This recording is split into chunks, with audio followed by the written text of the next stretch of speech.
नमस्कार, दोपहर समाचार में आपका स्वागत है।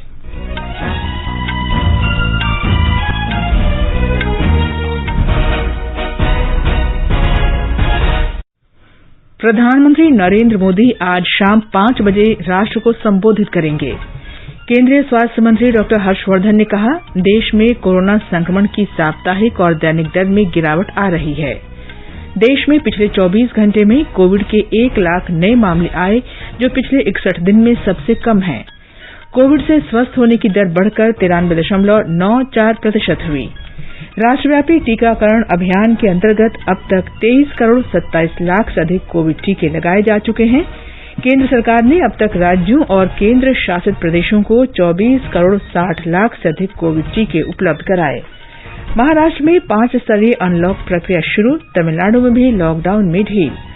मेघालय सरकार ने आज से पूरे राज्य में लॉकडाउन 7 दिन और बढ़ाया। दिल्ली सरकार ने राष्ट्रीय राजधानी में विशेष कोविड टीकाकरण अभियान की शुरुआत की। केंद्रीय दल चक्रवात यास में हुए नुकसान का जायजा लेने के लिए ओडिशा और पश्चिम बंगाल के दौरे पर। कतर में फीफा विश्व कप 2022 के क्वालीफायर मुकाबले में आज भारत का मुकाबला बांग्लादेश से होगा। और टेनिस में सेरेना विलियम्स फ्रेंच ओपन से बाहर हुई। कल रात डेनिल मेदवेदेव क्रिश्चियन गैरिन को हराकर क्वार्टर फाइनल में पहुंचे। दोपहर समाचार में निखिल कुमार के साथ मैं कनकलता। कोरोना संक्रमण को देखते हुए श्रोताओं से अपील है कि लापरवाही न बरतें और इन आसान उपायों का पालन कर सुरक्षित रहें। मास्क लगाएं, 2 गज की सुरक्षित दूरी बनाए रखें, बार बार हाथ धोएं, चेहरा साफ रखें और टीका जरूर लगवाएं। लोगों को कोविड से संबंधित जानकारी देने और उनके मार्गदर्शन के लिए राष्ट्रीय हेल्पलाइन कार्य कर रही है। इसका नंबर है 011-239-78046 और 1075। और अब समाचार विस्तार से। प्रधानमंत्री नरेंद्र मोदी आज राष्ट्र को संबोधित करेंगे। प्रधानमंत्री कार्यालय ने एक ट्वीट के माध्यम से बताया है कि श्री मोदी शाम 5 बजे राष्ट्र को संबोधित करेंगे। स्वास्थ्य और परिवार कल्याण मंत्री डॉक्टर हर्षवर्धन ने कहा है कि देश में कोरोना वायरस के सक्रिय मामलों में उल्लेखनीय कमी आई है और संक्रमण से ठीक होने वालों की दर में भी लगातार सुधार हो रहा है। Daily positivity rate is also continuously declining and it is 6.34% and this is less than 10% for the 25th consecutive day. मंत्री समूह की 28वीं बैठक को संबोधित करते हुए स्वास्थ्य मंत्री ने कहा कि दैनिक आधार पर लगातार 25वें दिन नए मामलों की तुलना में ठीक होने वालों की संख्या अधिक रही। स्वस्थ होने वालों की दर बढ़कर 93.94% हो गई है। श्री हर्षवर्धन ने कहा कि इस समय सक्रिय मामलों की संख्या 14 लाख से कुछ अधिक है और 10 राज्यों में 83% सक्रिय मामले हैं। साप्ताहिक और दैनिक आधार पर सकारात्मक दर में भी लगातार कमी आई है। देश में पिछले 24 घंटों में कोविड संक्रमण के 1 लाख नए मामले सामने आए, जो कि पिछले 61 दिनों में सबसे कम है। 1,74,399 मरीज ठीक भी हुए। डॉक्टर हर्षवर्धन ने कहा कि कोविड संक्रमण का शीघ्र पता लगाने के लिए जांच करने के काम में तेजी आई है और अब तक कुल 36 करोड़ से अधिक जांच हो चुकी हैं। Till now the country has over 36 crore 64 lakh 41,742 tests. Total cumulative, that's the number of tests that have been done by the country. And as I have been saying that in spite of a Sunday, yesterday also we did over 15 lakh 87,589 tests in the country. Doctor Harshvardhan ने बताया कि राष्ट्रव्यापी टीकाकरण अभियान के तहत 23 करोड़ 27 लाख से लोगों को टीके लगाए जा चुके हैं। केंद्र सरकार अब तक राज्यों और केंद्र शासित प्रदेशों को 24 करोड़ 60 लाख से अधिक कोविड टीके उपलब्ध करा चुकी है। Till today morning, our data informs us that 23 crore 27 lakh 86,482 doses have been administered to various category of people in the country. And to be very specific, between 18 to 44 years of age, we have given the first dose to 2 crore 86 lakh 18,514 young people and the second dose also to 1 crore 68 lakh 302 people. देश भर में 28 प्रयोगशालाएं corona virus के genome sequencing का पता लगाने के काम में जुटी हुई हैं। केंद्रीय स्वास्थ्य मंत्री ने कहा कि सरकार कोरोना वायरस के बदलते स्वरूप के कारण उत्पन्न होने वाली स्थिति पर बराबर नजर रखे हुए है और किसी भी चुनौती से निपटने के लिए पूरी तरह से तैयार है। म्यूकोरमाइकोसिस के मामलों पर श्री हर्षवर्धन ने कहा कि सामान्य घटनाओं की तुलना में विशेष रूप से कोविड से पीड़ित मरीजों के इलाज पर विशेष ध्यान दिया जा रहा है और स्थिति पर लगातार नजर रखी जा रही है। नागरिक विमानन मंत्री हरदीप सिंह पुरी, विदेश मंत्री डॉक्टर एस जयशंकर, गृह राज्य मंत्री नित्यानंद राय तथा स्वास्थ्य और परिवार कल्याण राज्य मंत्री अश्विनी कुमार चौबे इस बैठक में मौजूद थे। नीति आयोग में स्वास्थ्य सदस्य doctor VK Paul, NITI Aayog के मुख्य कार्यकारी अधिकारी अमिताभ कांत और अन्य वरिष्ठ अधिकारियों ने भी इस बैठक में भाग लिया। छत्तीसगढ़ में कल कोविड-19 के 999 नए मामले आए, जो पिछले 80 दिन में सबसे कम है। एक रिपोर्ट। छत्तीसगढ़ में कोविड संक्रमण के मामलों में लगातार गिरावट देखी जा रही है। राज्य में टेस्ट पॉजिटिविटी दर घटकर 3% से भी कम रह गई है। इस बीमारी से उबरने वाले लोगों की संख्या भी अब रोजाना पॉजिटिव पाए जाने वाले लोगों की संख्या से अधिक हो गई है। कल 1909 मरीज इलाज के बाद स्वस्थ हुए हैं। विभिन्न जिलों में कोविड-19 मामलों की संख्या में गिरावट जारी है। राज्य के 28 में से 3 जिलों में कल एकल संख्या में मामले सामने आए, जबकि शेष जिलों में दोहरे अंक में मामले मिले हैं। तो राज्य में कोरोना संक्रमण के सक्रिय मामलों की संख्या भी 25,000 के आंकड़े से नीचे आ गई है। विकल्प शुक्ला, आकाशवाणी समाचार, रायपुर।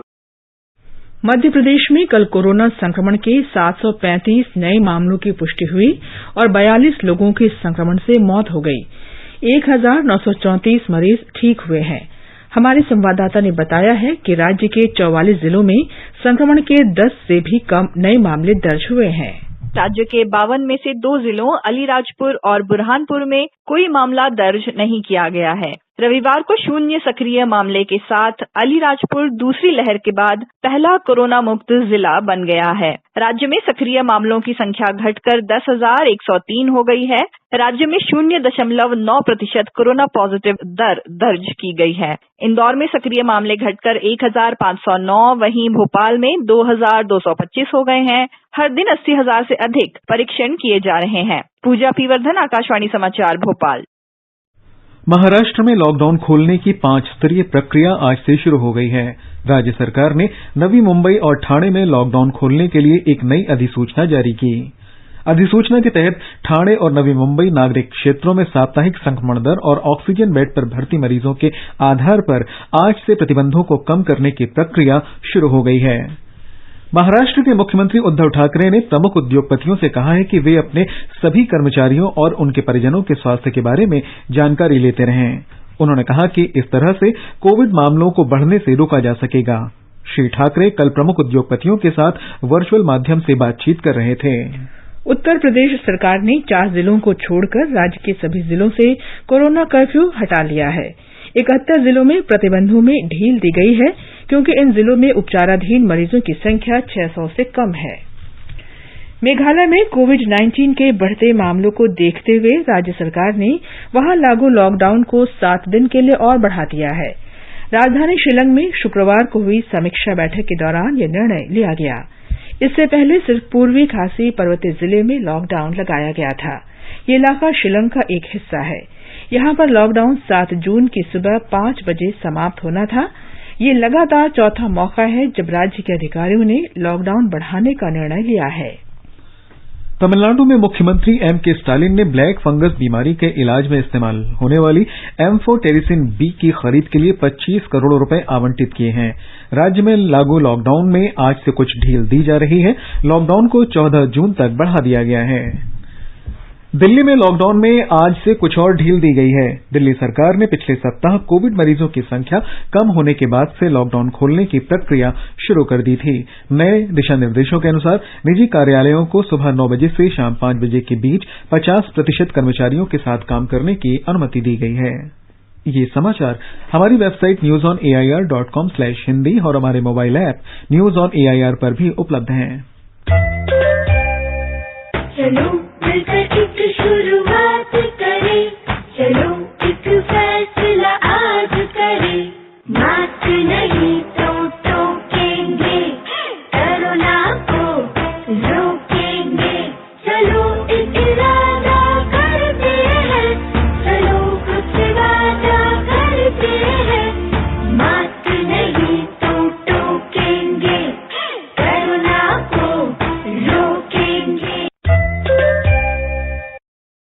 दोपहर समाचार में आपका फिर स्वागत है। कोरोना वायरस महामारी के खिलाफ लड़ाई में टीकाकरण सबसे शक्तिशाली उपाय है। कोविड टीकाकरण अभियान में तीसरे चरण की रणनीति के तहत तेज गति से और विभिन्न आयु वर्ग के लोगों को टीके की खुराक देने का काम देश भर में चल रहा है। केंद्र सरकार राज्यों और केंद्र शासित प्रदेशों को लगातार टीकों की खुराक उपलब्ध करा रही है ताकि अधिक से अधिक संख्या में लोगों को टीका लगाया जा सके। एक रिपोर्ट। सरकार ने कहा है कि केंद्र पारदर्शी तरीके से राज्यों को पर्याप्त टीके आवंटित कर रहा है। राज्यों को टीकों की उपलब्धता के बारे में पहले ही सूचित किया जा रहा है। केंद्र सरकार ने अब तक राज्यों और केंद्र शासित प्रदेशों को 24 करोड़ 60 लाख से अधिक कोविड टीके मुहैया कराए हैं। अब तक 23 करोड़ 11 लाख से अधिक टीकों की खपत की जा चुकी है। वहीं 1 करोड़ 49 लाख से अधिक टीके अभी भी राज्यों और केंद्र शासित प्रदेशों के पास उपलब्ध हैं। राज्यों और केंद्र शासित प्रदेशों द्वारा टीकों की सीधी खरीद की सुविधा भी केंद्र सरकार प्रदान कर रही है। केंद्र सरकार ने दावा किया है कि निकट भविष्य में वैक्सीन की उपलब्धता बढ़ने वाली है। अनुमान है कि इस साल दिसंबर के अंत तक टीकों की 200 करोड़ से अधिक खुराक का बंदोबस्त कर लिया जाएगा। भूपेंद्र सिंह, आकाशवाणी समाचार, दिल्ली। दिल्ली सरकार ने राष्ट्रीय राजधानी में आज से कोविड के खिलाफ विशेष टीकाकरण अभियान शुरू करने का फैसला किया है। मुख्यमंत्री अरविंद केजरीवाल ने इसकी घोषणा करते हुए कहा कि 45 वर्ष से अधिक आयु के लोगों को उन स्थानों पर टीका लगवाने के लिए प्रोत्साहित किया जाएगा जहां वे मतदान करते हैं। श्री केजरीवाल ने संवाददाताओं को संबोधित करते हुए जहां वोट वहां वैक्सीनेशन के अभियान के बारे में भी जानकारी दी। उन्होंने कहा कि दिल्ली सरकार ने अगले 4 हफ्तों में 45 वर्ष से अधिक आयु के सभी लोगों को टीका लगाने का लक्ष्य निर्धारित किया है। उन्होंने कहा कि इस आयु वर्ग में 57 लाख लोग आते हैं और 27 लाख लोगों को पहला टीका लगाया जा चुका है। श्री केजरीवाल ने कहा कि यह अभियान 70 वार्ड में शुरू हो चुका है और दिल्ली के सभी वार्ड में इसे चलाया जाएगा। उन्होंने बताया कि बूथ स्तर के अधिकारी घर घर जाकर टीकाकरण की स्थिति के बारे में जानकारी प्राप्त करेंगे। बृहद बेंगलुरु महानगर पालिका के मुख्य आयुक्त गौरव गुप्ता ने बताया है कि शहर में टीकाकरण अभियान तेज किया जाएगा और 1 महीने में 45 से अधिक आयु वर्ग के 75% लोगों को टीका लगाया जाएगा। 18 से 44 वर्ष की आयु वर्ग के कुल 64 लाख लोगों में से 9 लाख को टीके की पहली खुराक लगाई जा चुकी है। तेलंगाना में 18 से 44 वर्ष की आयु के 6,95,000 से अधिक लोगों का अब तक टीकाकरण किया जा चुका है। उच्च जोखिम समूह के लोगों के लिए राज्य भर में टीकाकरण अभियान चल रहा है। प्रसिद्ध रंगकर्मी और लेखक दानिश इकबाल ने कहा है कि कोरोना वायरस का टीका आशा की एक नई किरण लेकर आया है। आकाशवाणी समाचार के साथ बातचीत में उन्होंने कहा कि टीकाकरण कराना हमारा राष्ट्रीय और नैतिक कर्तव्य है। कोविड-19 की वजह से आपने, हमने और हमारे पूरे समाज ने बहुत मुश्किल दिनों का सामना किया है, लेकिन ये जो काली सुरंग है, अब इसके दूसरी तरफ रोशनी नजर आ रही है और वो रोशनी है वैक्सीनेशन की। तो इस वक्त वैक्सीनेशन हम सब की एक तरह की राष्ट्रीय ड्यूटी है कि हम अपने को बचाएं, हम जिनको प्यार करते हैं उनको बचाएं, और उनको बचाने का एक ही रास्ता है और वो रास्ता है वैक्सीनेशन, क्योंकि इस बीमारी का अभी तक कोई इलाज नहीं है। वैक्सीनेशन कराइए और दूसरों को भी इसके लिए कहिए। बात ये समझो प्यार से, कोरोना डरता है वैक्सीन की मार से। झारखंड सरकार उन बच्चों की देखभाल करेगी जिनके माता पिता कोविड महामारी की दूसरी लहर के दौरान जान गंवा चुके हैं। राज्य विधिक सेवा प्राधिकरण की शिशु योजना झालसा के तहत इन बच्चों की देखभाल की जाएगी। राज्य में इस महामारी से मरने वालों की संख्या 5,686 है और राज्य स्तर पर मृत्यु दर 1.48% है, जो राष्ट्रीय औसत मृत्यु दर 1.25% से अधिक है। ब्यौरा हमारे संवाददाता से। मुख्यमंत्री हेमंत सोरेन ने कहा है कि सरकार उन बच्चों की देखभाल करेगी जिन्होंने महामारी के कारण अपने माता पिता को खो दिया है। ऐसे बच्चों की पहचान के लिए राज्य सरकार ने केंद्रीकृत हेल्पलाइन नंबर जारी किया है। झारखंड उच्च न्यायालय के न्यायाधीश और झालसा के कार्यकारी अध्यक्ष अपरेश कुमार सिंह ने कहा कि शिशु परियोजना के तहत झालसा ऐसे बच्चों के जीवन, शिक्षा, चिकित्सा और अन्य खर्चों का वहन करेगा ताकि वे मानव तस्करी, अंग व्यापार और बाल वेश्यावृत्ति जैसी गतिविधियों के शिकार न हों। शिल्पी, आकाशवाणी समाचार, रांची। आगे बढ़ने से पहले मुख्य समाचारों पर एक नजर। प्रधानमंत्री नरेंद्र मोदी आज शाम 5 बजे राष्ट्र को संबोधित करेंगे। केंद्रीय स्वास्थ्य मंत्री डॉक्टर हर्षवर्धन ने कहा, देश में कोरोना संक्रमण की साप्ताहिक और दैनिक दर में गिरावट आ रही है। देश में पिछले 24 घंटे में कोविड के 1 लाख नए मामले आए, जो पिछले 61 दिनों में सबसे कम है। कोविड से स्वस्थ होने की दर बढ़कर 93.94% हुई। राष्ट्रव्यापी टीकाकरण अभियान के अंतर्गत अब तक 23 करोड़ 27 लाख से अधिक कोविड टीके लगाए जा चुके हैं। केंद्र सरकार ने अब तक राज्यों और केंद्र शासित प्रदेशों को 24 करोड़ 60 लाख से अधिक कोविड टीके उपलब्ध कराए। महाराष्ट्र में 5 स्तरीय अनलॉक प्रक्रिया शुरू, तमिलनाडु में भी लॉकडाउन में ढील। मेघालय सरकार ने आज से पूरे राज्य में लॉकडाउन 7 दिन और बढ़ाया। दिल्ली सरकार ने राष्ट्रीय राजधानी में विशेष कोविड टीकाकरण अभियान की शुरुआत की। केंद्रीय दल चक्रवात यास में हुए नुकसान का जायजा लेने के लिए ओडिशा और पश्चिम बंगाल के दौरे पर। कतर में फीफा विश्व कप 2022 के क्वालीफायर मुकाबले में आज भारत का मुकाबला बांग्लादेश से होगा और टेनिस में सेरेना विलियम्स फ्रेंच ओपन से बाहर हुई। कल रात डेनियल मेदवेदेव क्रिश्चियन गैरिन को हराकर क्वार्टर फाइनल में पहुंचे। गृह मंत्रालय में संयुक्त सचिव एसके शाही के नेतृत्व में एक केंद्रीय दल आज पश्चिम बंगाल के दक्षिण 24 परगना जिले में चक्रवात यास से प्रभावित हुए इलाकों का दौरा कर रहा है। 7 सदस्यीय ये टीम कल रात कोलकाता पहुंची थी। 2 भागों में बटा ये दल पत्थर प्रतिमा और गोसाबा सहित सुंदरबन और अन्य प्रभावित जिलों के अधिकारियों से मिलेगा। टीम के सदस्य कल दीघा का दौरा करेंगे और पूर्वी मेदिनीपुर के अधिकारियों से मुलाकात करेंगे। अपने 3 दिन के दौरे में केंद्रीय दल राज्य सचिवालय में आपदा प्रबंधन, नागरिक सुरक्षा और वित्त विभाग के अधिकारियों के साथ बैठक करेगा। ये दल दिल्ली वापस लौटकर गृह मंत्रालय को अपनी अंतिम रिपोर्ट सौंपेगा। राज्य अधिकारियों के प्राथमिक आकलन के अनुसार चक्रवात के प्रभाव से 20,000 करोड़ रुपए की संपत्ति और फसलों को नुकसान पहुंचा है। एक केंद्रीय दल हाल ही में आए चक्रवात यास से हुए नुकसान का आकलन करने के लिए ओडिशा के दौरे पर है। ये टीम 2 दिन तक राज्य में रहेगी और ओडिशा के तूफान प्रभावित इलाकों का जायजा लेगी। हमारे संवाददाता ने बताया है कि केंद्रीय दल फिलहाल चक्रवात से सबसे ज्यादा प्रभावित बालासोर जिले के प्रभावित इलाकों का दौरा कर रहा है। भारत का मानना है कि विश्व भगोड़े आर्थिक अपराधियों और उनकी परिसंपत्तियों के अन्य देशों में चले जाने की गंभीर चुनौती का सामना कर रहा है। केंद्रीय कार्मिक, लोक शिकायत और पेंशन मंत्री डॉक्टर जितेंद्र सिंह ने संयुक्त राष्ट्र संघ महासभा में भ्रष्टाचार विषय पर आयोजित विशेष सत्र में कहा कि कानून दोष साबित हुए बिना कुर्की करने और भगोड़े आर्थिक अपराधी की संपत्ति और संपत्ति की आय को जब्त करने का अधिकार देता है। डॉक्टर सिंह ने संयुक्त राष्ट्र की राजनीतिक घोषणा का समर्थन करके भ्रष्टाचार को रोकने और उसका मुकाबला करने के खिलाफ प्रयासों को तेज करने, राजनीतिक प्रतिबद्धता बनाए रखने और निर्णायक कार्रवाई करने वाले देशों के लिए भारत की सराहना की। ढाका में भारत के उच्चायुक्त ने बांग्लादेश में इस महीने आयोजित होने वाली एमबीबीएस अंतिम वर्ष की परीक्षा के लिए भारतीय छात्रों के बांग्लादेश में प्रवेश का मुद्दा उठाया है। उच्चायुक्त ने बांग्लादेश के मेडिकल कॉलेजों को पत्र लिखकर ऐसे छात्रों की सूची उपलब्ध कराने को कहा है ताकि उन्हें बांग्लादेश में प्रवेश करने में सुविधा हो। इससे पहले एमबीबीएस छात्रों ने अंतिम परीक्षा के लिए बांग्लादेश लौटने में मदद के लिए भारतीय उच्चायुक्त को लिखा था। कोरोना महामारी के कारण भारत और बांग्लादेश के बीच विमान और सड़क मार्ग से यात्रा करना अभी स्थगित है। केंद्रीय माध्यमिक शिक्षा बोर्ड सीबीएसई ने 12वीं कक्षा के छात्रों के प्रैक्टिकल और आंतरिक मूल्यांकन के अंक अपलोड करने की अंतिम तिथि बढ़ाकर 28 जून कर दी है। सीबीएसई ने स्कूलों को छात्रों के प्रैक्टिकल और अन्य आंतरिक मूल्यांकन परीक्षा ऑनलाइन कराने की अनुमति दे दी है। स्कूलों और शैक्षिक संस्थानों के प्रधानाचार्यों और प्रमुखों को लिखे पत्र में परीक्षा नियंत्रक डॉक्टर संयम भारद्वाज ने कहा है कि कुछ स्कूल कोविड महामारी के कारण छात्रों के मूल्यांकन की प्रक्रिया पूरी नहीं कर पाए हैं। सीबीएसई ने मूल्यांकन का कार्य 28 जून तक पूरा करने को कहा है। इस कार्य के लिए स्कूलों को और समय नहीं दिया जाएगा। ये समाचार आकाशवाणी से प्रसारित किए जा रहे हैं।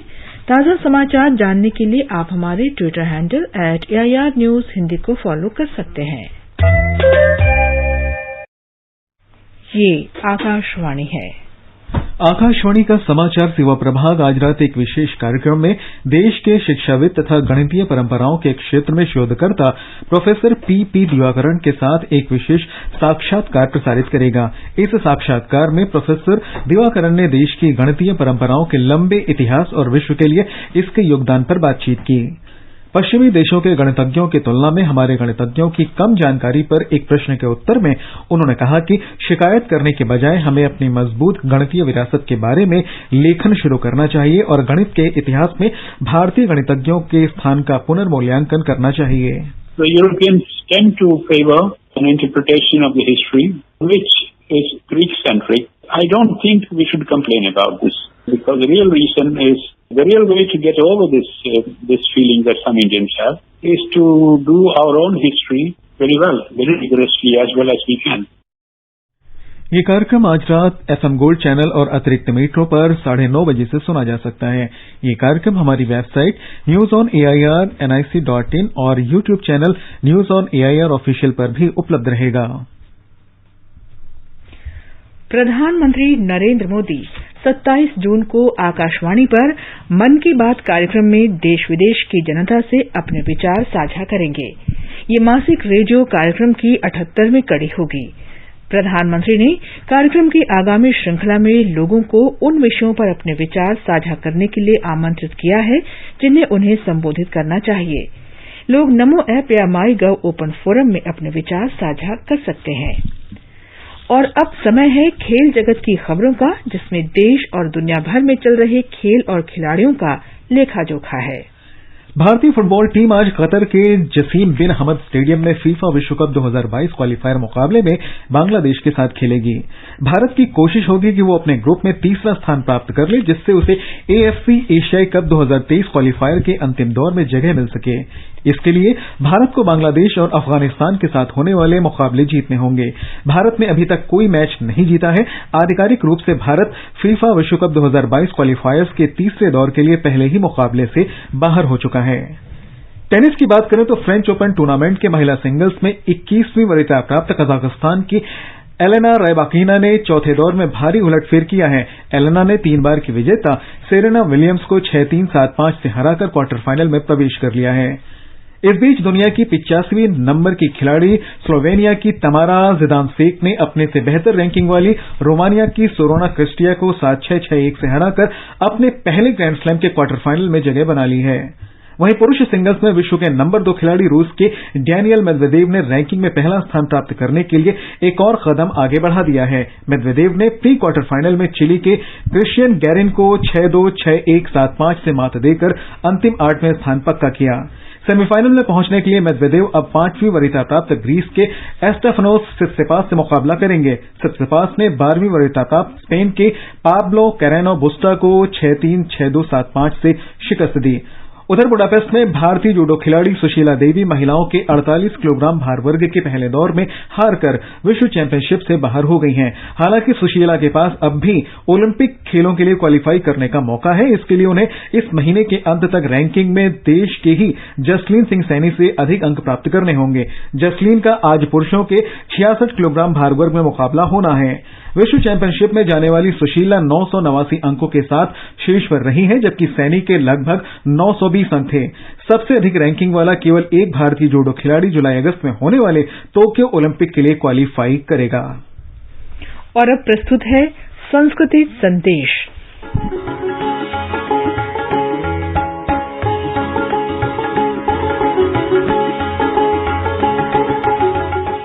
आज 7 जून है, विश्व खाद्य सुरक्षा दिवस।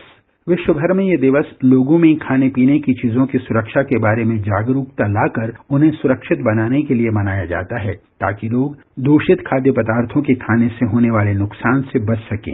ऐसा करके ही वे अपने देश की सुरक्षा, स्वास्थ्य, आर्थिक समृद्धि, कृषि और विकास में अपना योगदान कर सकेंगे। इस वर्ष विश्व खाद्य सुरक्षा दिवस का विषय है स्वस्थ कल के लिए सुरक्षित भोजन आज। सबको पता है कि सुरक्षित जीवन के लिए भोजन का सुरक्षित होना बहुत आवश्यक है। इसके लिए यदि हम आज जानवरों, पौधों, पर्यावरण और अर्थव्यवस्था के आपसी संबंधों में संतुलन बिठाएंगे, तभी हम भविष्य की जरूरतों को पूरा कर पाएंगे।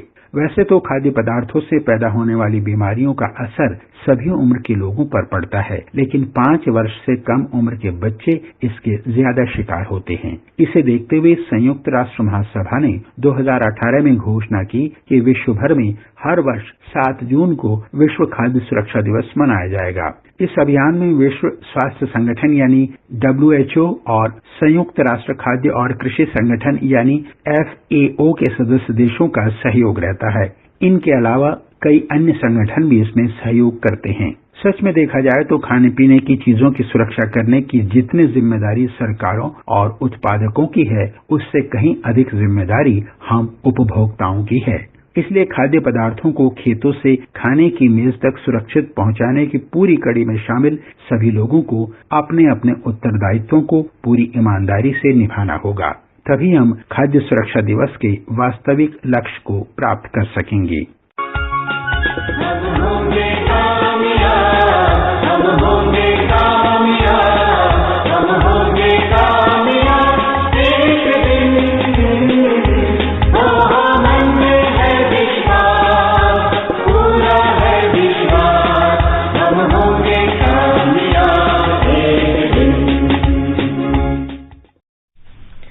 आयकर विभाग ऑनलाइन रिटर्न भरने का अपना नया पोर्टल incometax.gov.in आज से शुरू कर रहा है। यह पोर्टल करदाताओं को आधुनिक, सुविधाजनक और सुगम माध्यम प्रदान करता है। वित्त मंत्रालय ने बताया है कि नए करदाताओं की आवश्यकता के अनुरूप तैयार किए गए इस पोर्टल से आयकर रिटर्न की तत्काल जांच हो जाती है और करदाताओं को जल्दी वापस भुगतान हो जाता है। और अब एक नजर आज के मौसम पर। राष्ट्रीय राजधानी दिल्ली में आंशिक रूप से बादल छाए हुए हैं। मुंबई, कोलकाता और चेन्नई में हल्के बादल छाए रहेंगे। श्रीनगर में आमतौर पर आसमान साफ है। शाम तक हल्के बादल छाए रहने की उम्मीद है। जम्मू में आसमान साफ रहेगा और दोपहर बाद आंशिक रूप से बादल छाए रहने की संभावना है। लेह में आसमान साफ है। गिलगित में भी आसमान साफ है। मुजफ्फराबाद में आज दोपहर बाद और शाम तक आंशिक रूप से बादल छाए रहने की संभावना है। देहरादून में आंशिक बादल छाए रहने की संभावना है। न्यूनतम तापमान 23 डिग्री सेल्सियस दर्ज किया गया, जबकि अधिकतम तापमान 36 डिग्री सेल्सियस रहने की संभावना है।